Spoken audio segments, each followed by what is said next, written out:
Y vamos a dar un minutito más para poder comenzar. Voy a poner el cronómetro para el celular y de esa manera estar al tanto del tiempo.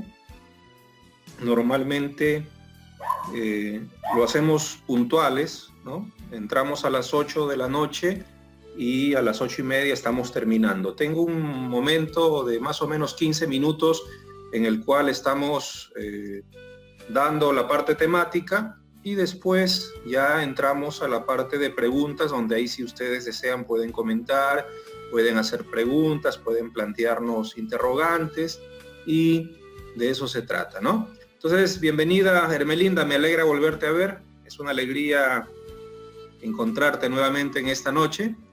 Siempre es importante y alegre el poder estar con ustedes, ¿no? Entonces vamos a darle todavía unos segunditos más a algunos hermanos que siempre tardan en aparecer, en llegar, para podernos conectar y de esa manera estar todos juntos el día de hoy en la temática que nos corresponde. ¿Ok?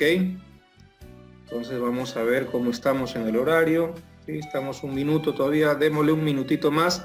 Me alegra, hermanos, que puedan conectarse con Virtual Eclesial, el ministerio en el cual estamos colaborando.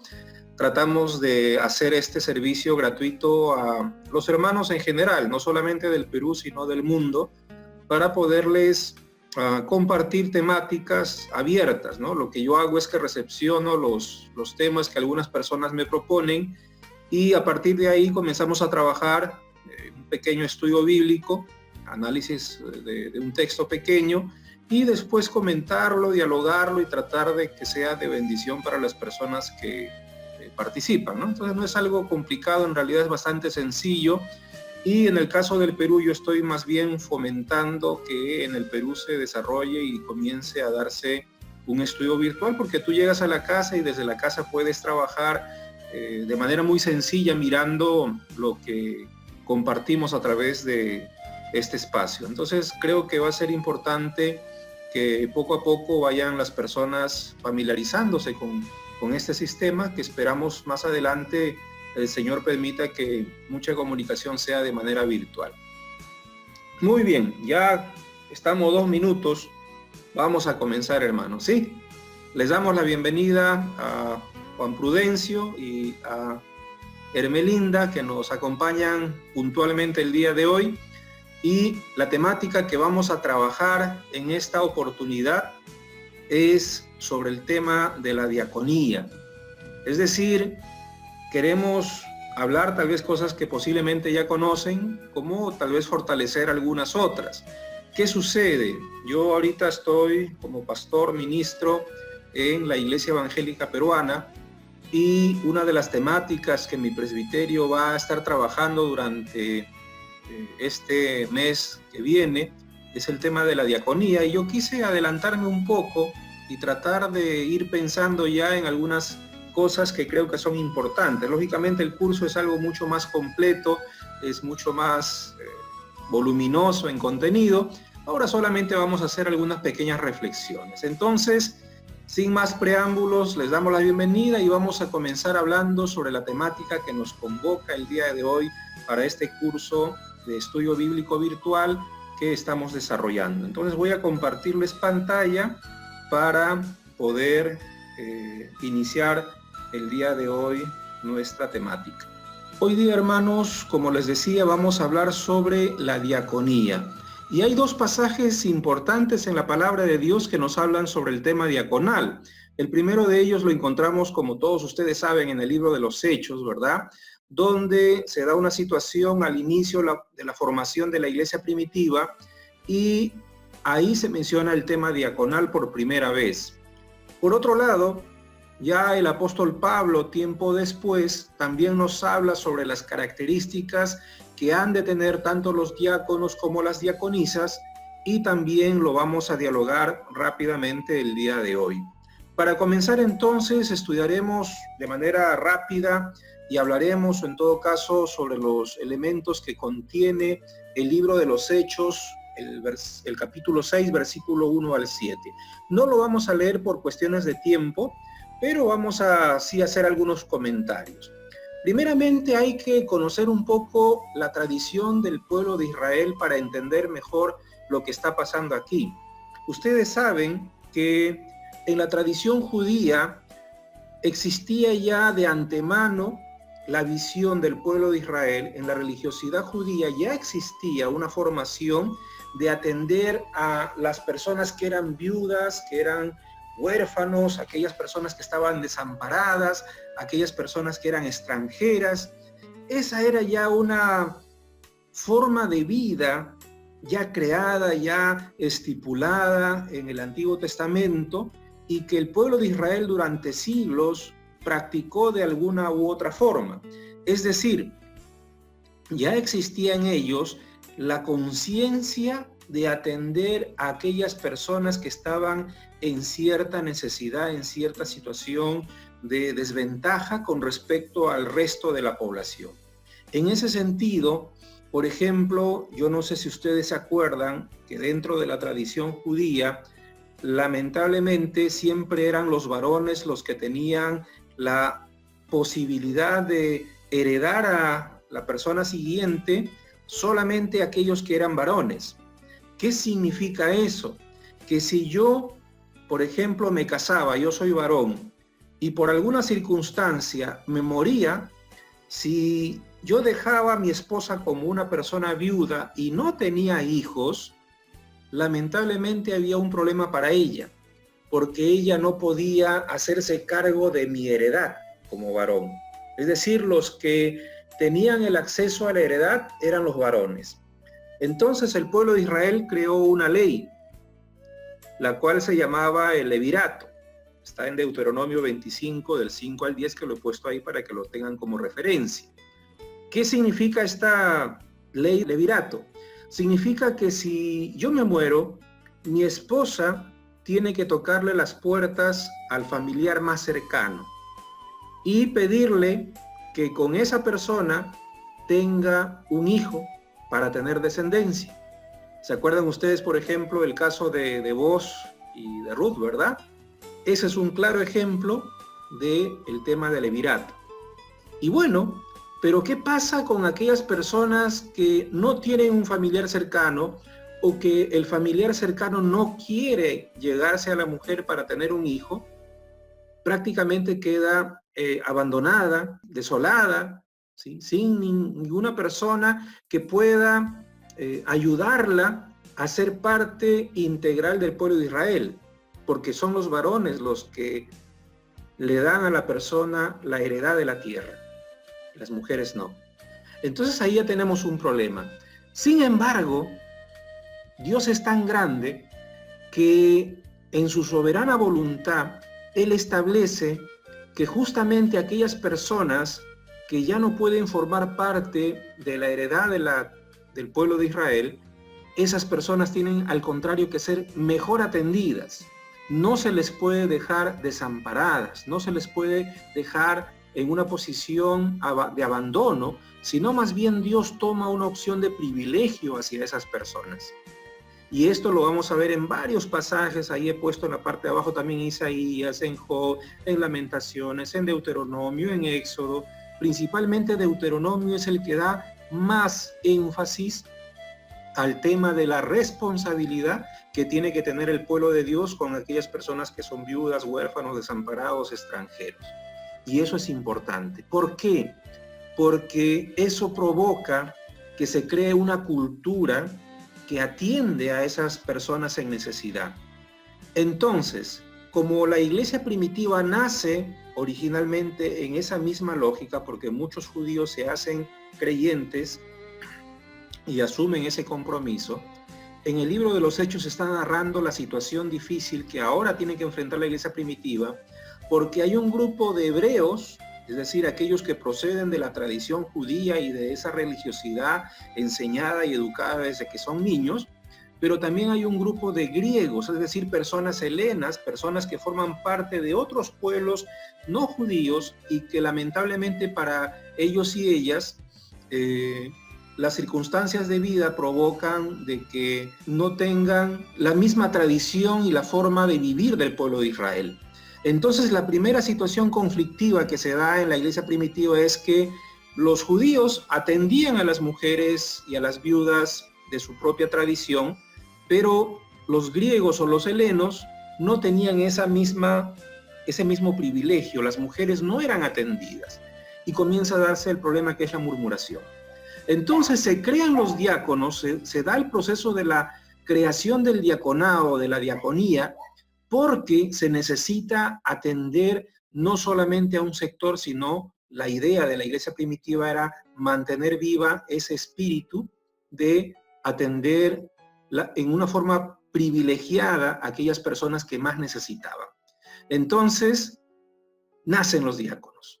Ahora, es interesante porque el libro de los Hechos presenta las características muy simples, ¿no? Y justo estaba yo adelantándome, y las características son muy sencillas. Buen testimonio, llenos del Espíritu Santo y de sabiduría. Así de sencillo. ¿Por qué? Porque la iglesia primitiva estaba naciendo en ese ambiente donde lo que se deseaba de las personas era justamente ese buen testimonio en la vida cotidiana, en el quehacer diario de la sociedad, llenos del Espíritu Santo, acompañados de una fe, de una convicción férrea en cuanto a la vida cristiana y lógicamente sabios, para poder enfrentar situaciones y poder tener la capacidad de resolver problemas y aspectos de la vida humana que se necesitan muchas veces no con poder o con fuerza, sino con sabiduría. Entonces, esas eran las características que tenía la iglesia cristiana primitiva para poder escoger al tema de la diaconía cuando nace en la iglesia primitiva con los apóstoles. De ahí la historia, bueno, no queremos enfatizar un poco más el tema del libro de los Hechos, pero nos pasamos a Timoteo. ¿Qué está pasando con Timoteo? Ya la iglesia ha crecido, el apóstol Pablo ya hizo una labor misionera, ya comenzaron a aparecer iglesias en Éfeso, en Galacia, en Corinto, en diferentes lugares. Entonces el cristianismo ya no está solamente en Jerusalén, sino que se ha distribuido por todo el mundo de la época, en diferentes lugares, en diferentes regiones, y tenemos ahora un cristianismo mucho más grande, pero con realidades también totalmente distintas. Es decir, las características de buen testimonio llenos del Espíritu Santo y de sabiduría, si bien es cierto se tienen que aplicar permanentemente, ya para el tiempo de Timoteo la situación cambia. Y siempre cuando se enseña en exégesis y en hermenéutica la lectura de la Biblia, uno tiene que ir leyendo el otro lado de la moneda, decimos, ¿verdad? Si, por ejemplo, Pablo dice, los diáconos asimismo deben ser honestos, ¿qué significa eso con respecto a la sociedad en la cual Timoteo tenía que trabajar? Que posiblemente había mucha deshonestidad. Sin doblez, es decir, que no se incline ni para un lado ni para el otro. No dados a mucho vino, no codiciosos de ganancias deshonestas. Es decir, cuando uno comienza a leer este pasaje a la inversa, quiere decir que es el reflejo de lo que era la sociedad para el caso de Pablo y Timoteo. Es decir, había gente deshonesta, había gente que se inclinaba para un sector, había gente que era tal vez alcohólica, había gente codiciosa, había gente que tenía experiencias que no necesariamente eran gratas para la vida de la iglesia. Entonces, es interesante porque vamos a encontrar que hay nuevas características que la iglesia debe asumir, ¿no? Y en el caso de Timoteo es interesante porque Pablo incorpora también al ministerio diaconal a las mujeres. Y es interesante cómo las caracteriza a ellas. Sean honestas, quiere decir que había mucha deshonestidad. No calumniadoras, es decir, había mucha calumnia dentro de la vida social.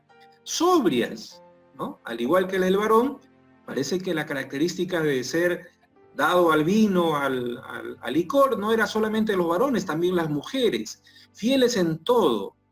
Entonces es interesante cómo Pablo va dando las características que debe tener el diácono, la diaconisa, en la realidad que tiene la iglesia de Timoteo. Ahora, es interesante, el versículo 12 nos enfatiza: los diáconos sean maridos de una sola mujer y que gobiernen bien sus hijos y sus casas. A veces leemos ese pasaje desde un punto de vista muy machista. Ahí el problema no es, tal vez como a veces lo podemos enseñar en la iglesia. El problema es que en la sociedad grecorromana, helena, un hombre podía casarse y tener varias esposas. Entonces Pablo lo que está haciendo acá es enfatizar el hecho de que los encargados de la iglesia sean solamente maridos de una sola mujer, porque normalmente el que se casaba y tenía muchas esposas era el hombre. Una mujer no podía tener muchos esposos, pero un hombre sí podía tener muchas esposas.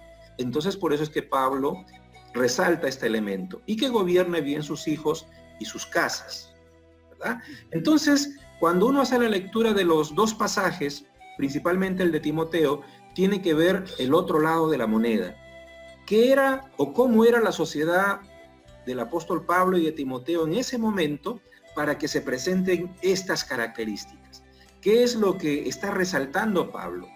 Ahora, la gran pregunta, y justamente la temática que queríamos abordar el día de hoy, es ¿cómo entendemos el trabajo diaconal en el día de hoy?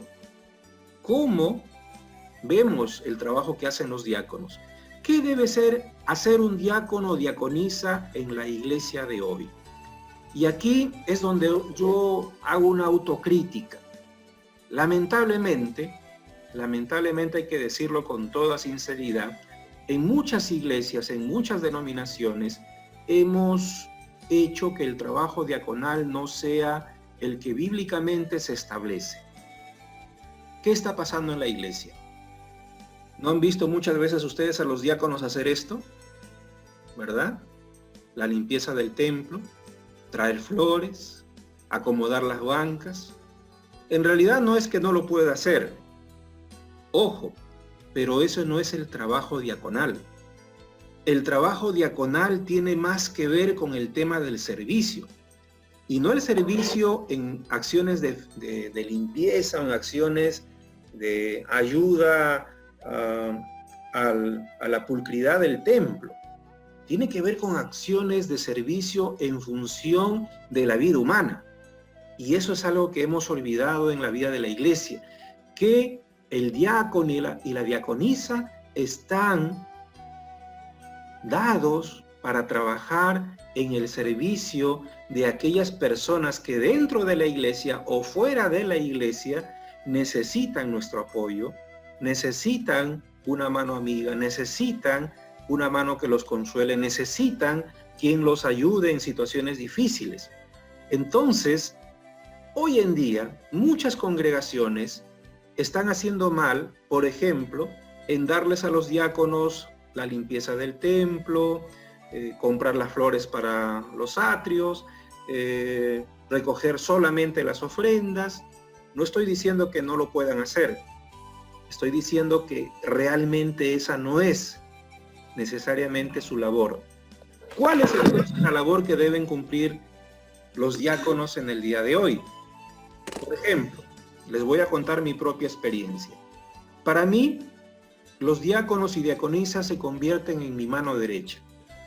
¿Qué hago yo con los hermanos diáconos y hermanas diáconas? Yo les pido a ellos y ellas que me ayuden a velar por la vida de los miembros de la iglesia. Si en la iglesia fuéramos, voy a poner un número cualquiera, si fuéramos 100 personas y tenemos 10 diáconos, yo le pediría a cada diácono que sea responsable de la vida de 10 personas. ¿Qué significa ser responsable de la vida de 10 personas? Que esas 10 personas, el diácono o diaconisa, tiene que ver cómo está en su vida, están viniendo a la iglesia, tal vez tienen algún problema, necesitan algún medicamento, están enfermos, tal vez les ha pasado algo. Entonces yo le pido a los diáconos que ellos velen por la vida de 10 personas, en una iglesia de 100, 10 diáconos y diaconisas, y si hubiera alguna necesidad fuerte dentro de un hogar, por ejemplo, una persona que se enferma y tiene necesidad de comprar medicinas y no tiene dinero, el diácono y diaconisa nos avisa a la iglesia y como iglesia podemos apoyarles para comprarle. O yo como pastor puedo ir a hacerle unas visitas más continuas, tal vez para ayudarle física o espiritualmente, y de esa manera el trabajo diaconal no queda solamente en la parte de la infraestructura del templo, sino que va al lado humano. Por ejemplo, yo también le pido a los diáconos y diaconisas que me ayuden a administrar la economía de la iglesia. No necesariamente para que ellos tengan la economía de la iglesia, aunque sin embargo en algunas congregaciones yo he visto que los diáconos son los que llevan la contabilidad de la iglesia. Puede hacerse, no hay problema, pero sí para que ellos ayuden para registrar o contabilizar paralelamente a la tesorería los ingresos que tiene la iglesia. Y lógicamente los diáconos y diaconisas nos ayudan en la parte litúrgica, en el acomodo de la Santa Cena, por ejemplo, ¿no? Y cosas de ese tipo. Entonces, visitación, consolación, servicio directamente al ser humano es lo que hace de la diaconía en el día de hoy un trabajo mucho más concreto, conforme a la palabra de Dios. Ponerse a limpiar el templo, ponerse a barrer el templo, a hacer cosas propias a la infraestructura, no es el trabajo diaconal. Es otra cosa. Bíblicamente es totalmente otra cosa. Entonces, eso es lo que necesitamos fortalecer y recuperar en la vida de la iglesia. Ahora, algunas congregaciones han entendido eso y han creado lo que se llama ujieres. Y los ujieres se han encargado entonces de atender las cosas que los diáconos antes hacían, pero que no es su papel. Entonces ahora los ujieres, que son personas que no tienen necesariamente el llamamiento del servicio, que es un don también, se dedican entonces a esta labor de estar en la puerta, de hacer pasar a los hermanos, de hacer alguna limpieza básica. Entonces los ujieres ahora asumen esa responsabilidad. No van a encontrar ustedes que se hable de los ujieres en la palabra de Dios. Es algo que hemos creado en el tiempo presente. Y eso es importante, porque siempre la iglesia tiene que añadir cosas, mejorar cosas, para poder desarrollar los ministerios que tiene. Pero el trabajo diaconal, queremos enfatizar el día de hoy, es un trabajo de servicio hacia la vida humana, hacia el prójimo. Y hay muchas formas en que la diaconía se hace presente en diversas situaciones. Por ejemplo, iglesias que ayudan a través de los diáconos en tiempos de emergencias o situaciones difíciles que hay, no solamente en las familias de la iglesia, sino por ejemplo en situaciones difíciles también que se dan en otros espacios, ¿no?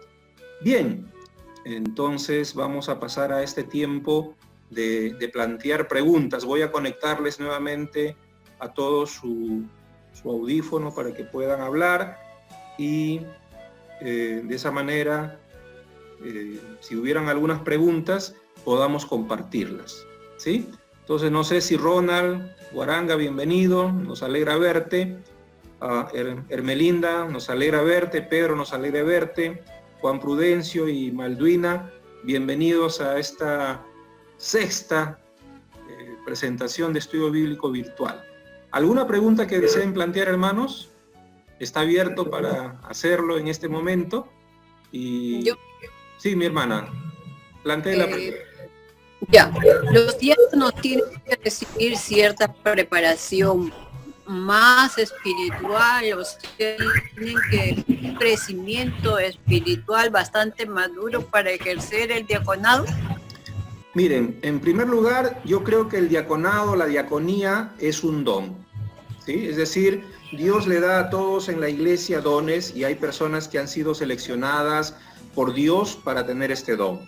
Pero es cierto lo que usted dice, hermana, hay que preparar a los diáconos también, porque muchas veces las personas que son llamadas al ministerio del servicio no tienen claro cuál es el nivel y cuáles son los alcances que tiene su labor en el trabajo de la iglesia. Le digo con sinceridad, yo estoy dando este tema porque en mi presbiterio soy parte de la Iglesia Evangélica Peruana, que es una tradición presbiteriana reformada. tenemos una organización y los diáconos son parte importante de la vida de la iglesia, pero muchas veces no se les da la formación. Y estamos en un proceso de formación del trabajo diaconal y eso para mí me parece excelente y es necesario, porque la diaconía abarca muchos aspectos que muchas veces no hemos considerado, pero que son importantes. Por ejemplo, yo creo que en algún momento al trabajo diaconal hay que prepararlos en situaciones de emergencia. Hoy en día están ocurriendo desastres naturales en todo el mundo y los diáconos son los primeros que tienen que estar preparados para poder ayudar en temas de situaciones de desastres. Entonces la diaconía por ahí tiene un trabajo que ponerse a investigar dentro de la vida de la iglesia y que a veces no lo tomamos en cuenta, ¿no? Entonces es necesaria la preparación, hermana Malvina, es importantísimo. Bien, ¿alguien más que tenga alguna pregunta para plantear? Lamentablemente el tiempo de este estudio bíblico es pequeñito, solamente tenemos 30 minutos y me faltan ya 4 minutos. Entonces, si hubiera alguna pregunta más en esos 4 minutos, hermanos, bienvenido sea. ¿Alguien desea preguntar algo? Hermano, bueno, los diáconos también deben incentivar el ayuno tanto en ellos, su familia y en la iglesia, o es el pastor que motiva a la iglesia a hacer el ayuno, porque yo entiendo que el ayuno permite que se crezca espiritualmente. Sí, yo creo que el tema del ayuno ya debe formar parte de la estrategia y el plan de trabajo de cada congregación. Es decir, lo que se haga en la iglesia, todos deben participar y todos deben motivar y todos deben animar. No solamente un cuerpo, en este caso los diáconos. Toda la iglesia tiene que participar de aquellos eventos que se programan en la congregación para cumplir una serie de propósitos y de metas. Si la iglesia planifica un ayuno, no necesariamente es labor del diaconado el estar detrás. En realidad es responsabilidad de toda la iglesia participar, ¿verdad? Entonces, en ese sentido, es importante recalcar ese aspecto que es responsabilidad del cristiano. ¿Ok? ¿Alguien más desea hacer alguna pregunta? ¿Sí, mi hermano? ¿Alguien más desea hacer alguna pregunta? Todos tienen ahorita conectado su micrófono, así que pueden plantearla sin ningún problema. ¿Sí? Todavía tenemos un par de minutos. ¿Nadie más? Bien. Si no hubiera preguntas, entonces, hermanos, yo les agradezco este tiempo. Yo sé que es a veces muy corto, uno quisiera extenderse mucho más, ¿verdad? Pero el objetivo es ese, ¿no? Sí. Oh, parece que está hablando fuera del tema. Entonces la idea es que en poco tiempo demos así como perlitas, ¿no? Tratemos de dar pequeños énfasis y que sirva para que la iglesia siga reflexionando, que las personas que forman parte de los estudios bíblicos virtuales tengan pequeñas nociones. Es interesante porque yo cuelgo estos videos en YouTube y ustedes pueden seguirnos por YouTube y es interesante porque muchas personas, ¿no? Algunos videos he tenido más de 200 visitas, otras 90, las más nuevas 50, 75 y es interesante porque cada estudio bíblico está comenzando a crecer y yo creo que eso es importante.